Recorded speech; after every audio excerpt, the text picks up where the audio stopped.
First line நேயர்களுக்கு வணக்கம். நம்ம என்ன பார்க்க போகிறோம் அப்படின்னா, தேர்தலுக்கு இன்னும் 8 மாதங்களுக்கு மேலே இருக்குது. அப்படி இருந்தாலும் தேர்தலுடைய பரபரப்பு தமிழ்நாட்டில் தொற்றி கொண்டு விட்டது அப்படின்னு பார்க்கலாம்.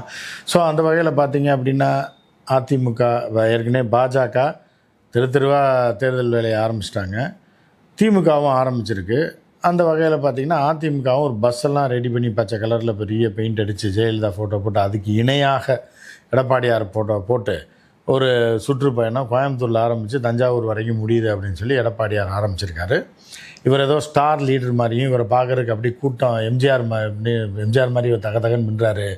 எம்ஜிஆர் வந்து இப்போ கிட்டத்தட்ட படங்களில் நடித்து வந்து தமிழக மக்கள் பலருடைய இதயங்கள் இடம் பிடித்து அந்த காலகட்டத்தில் எம்ஜிஆரை பார்த்துடணும், ஒரு டைம்னாலும் பார்த்துடலாமா. அப்போ ட்ரெயின் வசதி, பஸ் வசதி, கார் வசதி இதெல்லாம் அந்த காலத்தில் கிடையாது. வறுமையான காலம். எம்ஜிஆர் வந்தால் தான் நம்ம ஊருக்கு வராரு அப்படிங்கிறது. அங்கே வந்து நம்ம ஒரு பார்ப்பதற்கு ஒரு வாய்ப்பு அப்படின்னு வருவாங்க அந்த காலத்தில் 80களுக்கு முன்னாடி. அப்படின்னு நினச்சிட்டாரா இல்லை வேறு எம்ஜிஆர் நினச்சிட்டாரா ஜெயலலிதா நினச்சிட்டாரான்றதுல எடப்பாடியார் வந்து ஒரு பெரிய ஸ்டார் லீடர் மாதிரி தன்னோட பயணத்தோட தொடங்கியிருக்கிறாரு.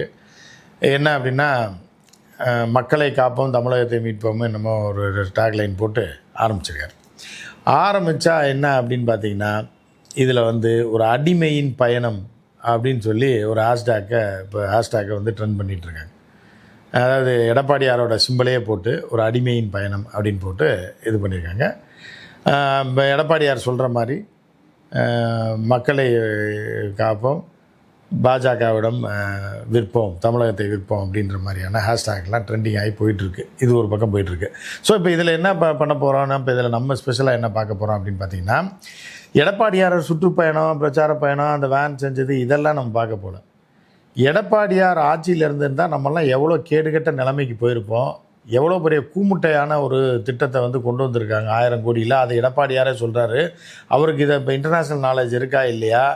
ஏன்னா இந்த மரபணு மாற்றத்தை பற்றி தெரியுமா தெரியாதான்னு தெரியாமல் ஒரு விஷயத்தை பேசியிருக்காரு. அதாவது என்ன பேசியிருக்காருன்னா, முதல் நாள் ஆரம்பித்த உடனே செங்கச்சூளையில் இருக்க ஏழைகள், படிப்பறிவு இல்லாதவர்களையும் கூப்பிட்டு, அங்கே உள்ள விவசாயிகளையும் கூப்பிட்டு ஒரு மிகப்பெரிய ஒரு விஷயத்தை சொல்லியிருக்காரு. இது மட்டும் நடந்திருந்ததுன்னா தமிழ்நாடு மக்கள் பூரா நாசமாக போயிருப்பாங்க எடப்பாடியோட இந்த திட்டத்தினால. எடப்பாடி வந்து என்ன பண்ணார்னா, வாழ்க்கையில் ஒரே ஒரு முறை அமெரிக்கா போனார். கோட் ஷூட்லாம் போட்டு, உங்களுக்கு ஞாபகம் இருக்கும் அவரோட ஆட்சி காலத்தில். இந்த வீணா போன ராஜேந்திர பாலாஜின்னு ஒரு டம்மி பீஸையும் கூப்பிட்டு போனாப்புல, அதிகாரிகள்லாம் போனாங்க.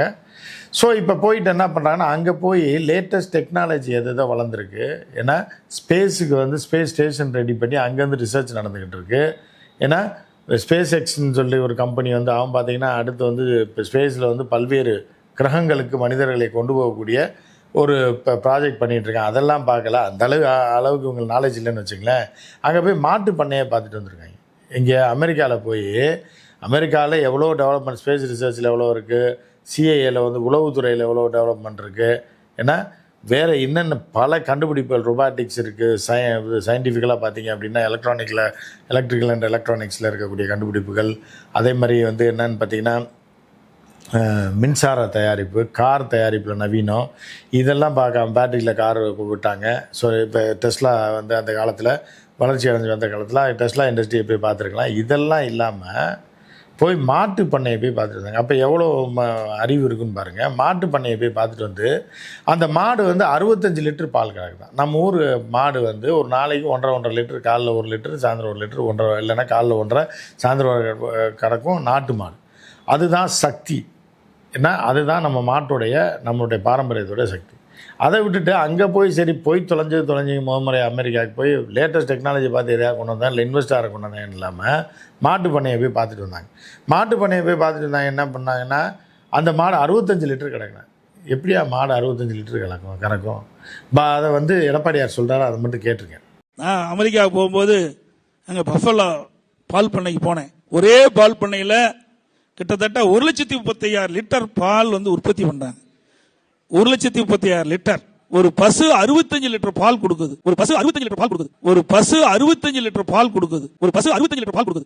நேரடியா பார்த்து ஏன் நம்ம ஏரியாவில் இந்த பசு வளர்க்கக்கூடாது அப்படின்னு அங்கே அதுக்காகத்தான் அந்த எங்களுடைய சேலம் மாவட்டம், கள்ளக்குறிச்சி மாவட்டத்துக்கு அந்த எல்லையில் 1020 ஏக்கராவில் 1000 கோடியில் மிக பிரம்மாண்டமான இந்த ஆராய்ச்சி நிலையம், அதே மாதிரி கால்நடை மருத்துவக் கல்லூரியை கொண்டு வந்தோம்.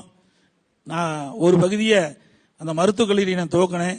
அதுக்கு பிறகு இந்த ஆட்சி மாற்றம் ஏற்பட்டு கட்டெல்லாம் கட்டி முடிக்கப்பட்டு கூட நான் சட்டமன்றத்தில் பேசின பிறகு ரிப்பனை கட் பண்ணி திறந்து அப்படியே பூட்டிட்டாங்க. பூட்டி கிடக்குது. இது விவசாயியுடைய வரப்பிரசாதம். அந்த ஆராய்ச்சி நிலையத்தில் நம்முடைய பசுவும் அங்கே வெளிநாட்டில் இருக்கிற பசுவும் கலப்பின பசு, அதே போல ஆடுகள் இன்னைக்கு ஒரு வருஷம் பூரா வளர்த்தனா 20 கிலோ எடை கொண்ட ஆட்டை ஒரே வருஷத்துல 40 கிலோ ஆடு எடை உள்ள ஆடுகளை கொடுப்பதற்கு அந்த ஆராய்ச்சி நிலையத்தை நாங்கள் பயன்படுத்துறதுக்காக கொண்டு வந்தோம். இவர்கள் எல்லாம் தமிழ்நாட்டை ஆண்டார்கள். அந்த நாட்டில் நம்ம வாழ்ந்துட்டு நம்மளே மறந்து குடிச்சாலாம் போல இருக்கு. நம்ம இந்த மாதிரியான டுபாக்கூர்கள், படிப்பறிவு இல்லாத, சொல் புத்தியும் கிடையாது, சுய புத்தியும் கிடையாதவர்கள் இந்த நாட்டை ஆண்டிருக்கிறார்கள் என்பது எவ்வளோ மோசமான செயல்பாடுங்க. இவர் போய் ரேட்டு 65 லிட்டரு மாடு கறக்குது. அது 25 லிட்டரு கறந்தாலும் அது ஆபத்து தான். அது ஏன்னா மரபணு மாற்றப்பட்ட ஏன்னா மாடுகள், அது இயற்கையாக இருந்த மாடே கிடையாது. இப்போ எப்படி பிராய்லர் கோழியை செயற்கையாக உயிரோடு உருவாக்கி இருக்கிறார்களோ அதனால் எவ்வளோ பல இடங்களில் பல நோய்கள் பரவி கொண்டிருக்கிறதுக்கான ஆதாரங்கள் இருக்குது ஆய்வு செஞ்ச. அதே மாதிரி மரபு விதைகளையும் அரிசிகளையும் கொண்டு வந்து தான் நம்மளை நாசப்படுத்திட்டான். 80களுக்கு முன்னாடி 90களுக்கு முன்னாடி யாருக்குமே எந்த குடும்பத்திலையும் சக்கரை நோய் கிடையாது. சக்கரை நோய் அப்படின்னால அதிசயமாக இருக்கும். கேன்சர் நோய்னா சினிமாவில் மட்டும்தான் நம்ம பார்த்துருப்போம். ஏதோ கோடியில் ஒருத்தருக்கு இருந்தது.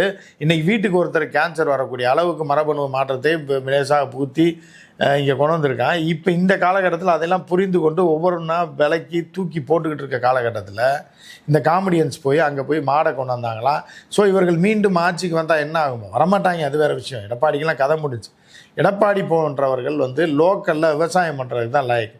ஒரு நகர்மன்ற தலைவராக இல்லை ஊராட்சி மன்ற தலைவராக இருக்கிற தகுதியுடைய எடப்பாடியை சிஎம் ஆனதோட விளைவு, பணத்தை ரெடி பண்ணி கொடுத்து யாருக்காலே விழுந்து சிஎம் ஆனதோட விளைவு தமிழகம் எவ்வளோ கேடு கெட்டு போச்சுன்னு மீண்டும் இப்போ வந்திருக்காரு. மக்கள்லாம் எடப்பாடியை தூக்கி எறிஞ்சு ரொம்ப நாள் ஆச்சு. இந்த காமெடியன்கள்லாம் நம்மளை ஆட்சி செய்திருக்கிறார்கள். இவர்களை நம்ம நாசப்படுத்தியிருப்பாங்க. இன்னும் ஒரு முறை ஜெயித்திருந்தால் தமிழகம் நாசக்காடாக இருக்கும். இவர்களுடைய முட்டாள்தனத்துக்கு நாம் தமிழக மக்கள் இரையாக இருப்போம், நாசமாக இருப்போம். நீங்கள் ஊழல்ன்றீங்க, காசு லஞ்சம் வாங்குறது எல்லா ஆட்சியிலையும் எல்லா கட்சியிலையும் எல்லாம் பாஜகலேருந்து எல்லாம் தான் வாங்குறான். அப்போ அது சரியான்னு கேட்காதீங்க. அதுக்குள்ளேயே நான் போக விரும்பலை. அதிமுகவுக்கும் திமுகவுக்குள்ள வித்தியாசம் தான். இவர்கள் நாசப்படுத்தி இருப்பார்கள். இந்த முட்டாள்தனமான செயல்களை செய்து தடை செய்யப்பட்ட பல விஷயங்களை கொண்டு வந்து என்னன்னே தெரியாமல் தமிழ்நாட்டில் விதைச்சி விட்டு தமிழ்நாட்டை நாசக்காடாக்கியிருப்பார்கள். நல்ல வேளையாக தமிழ்நாடு மீண்டும் அவர்களை தேர்ந்தெடுக்கவில்லை அப்படின்றது நமக்கெல்லாம் கிடைத்த ஒரு மிகப்பெரிய ஆறுதல். இப்போ மீண்டும் இவர்கள் எடுத்து வந்திருக்காங்க. இப்போ பேசுகிற பேச்சை பார்த்திங்கன்னா நல்ல வேலைடா நம்ம தப்பிச்சோன்ற மாதிரியான ஒரு நிலையில் நான் வாழ்ந்து கொண்டு இருக்கிறோம். இவர்களையெல்லாம் தமிழகத்தை விட்டு முழுவதுமாக அப்புறப்படுத்த வேண்டும். ஏன்னா இவர்களுடைய தாட் ப்ராசஸில் இவர்களுக்கு என்ன கொடுக்கலான்னா நகர்மன்ற ஊராட்சி ஒன்றிய தலைவராக வேணால் எடப்பாடி கொடுக்கலாமே தவிர அவருடைய நல்ல நேரமாக நம்மளுடைய நாசகார கெட்ட நேரமானு தெரில. அவரெல்லாம் நமக்கு முதலமைச்சராக இருந்திருக்கிறார் என்பது நாம் எந்த ஜென்மத்தில் செய்த பாவம் என்று நமக்கு தெரியவில்லை. எனவே இவர்களெல்லாம் தொடங்கி வந்துட்டுருக்கா. அடுத்து பாஜக இன்னைக்கு காலையில் கூட நடந்திருக்கு பாருங்கள், ரயில்வே ஆக்சிடெண்ட். 2 பள்ளி மாணவர்கள் 3 பள்ளி மாணவர்கள் உயிரிழந்திருக்காங்க. ஏன்னா வடக்கனை பூரா கொண்டு வந்து விதைச்சி விட்டாங்க தமிழ்நாட்டில். நீங்கள் ரயில்வே ஸ்டேஷனில் எந்த ரயில்வே ஸ்டேஷனில் போனீங்கனாலும் ஸ்டேஷன் மாஸ்டர் 100 பேரில் 80 பேர் வடக்கன். ரயில்வே கேட் கீப்பர் பார்த்திங்கன்னா 90 பேர் வடக்கன். ஏன்டா வேலைக்கு சேர்த்து விடலாம், ஒரு 10% சேர்த்து விடலாம், 15% சேர்த்து விடலாம், அது நியாயம். தர்மம் இருக்குது, இந்தியா ஒட்டுமொத்த இந்தியான்னு சொல்லலாம். அதுக்காக தமிழ்நாட்டில் 90% பேரை உத்தரப்பிரதேசக்காரனையும் பீகார்காரனையும் நீ லஞ்சத்தை வாங்கி கொண்டு அவனை கொண்டு வந்து இங்கே வேலைக்கு சேர்த்து விட்டேன்னா தமிழ்நாட்டுக்கு அவனுக்கு என்ன கடை சம்பந்தம்? மொழி தெரியுமா? ஏதாவது புரிதல் இருக்குமா? இன்னைக்கு காலைல கூட ஆக்சிடென்ட் இருக்குது. ஸோ இந்த 2 கும்பலையும், இந்த கும்பலை பாஜக கும்பலையும் சரி அதிமுக கும்பலையும் அடியோடு துரத்த வேண்டும், இந்த மண்ணை விட்டு அகற்ற வேண்டும். அப்போது தான் தமிழர்கள் நிம்மதியாக வாழ முடியும்னு நம்ம சொல்லிக்கிறோம். மற்றும் ஒரு நிகழ்ச்சியில் சந்திப்போம். நன்றி, வணக்கம்.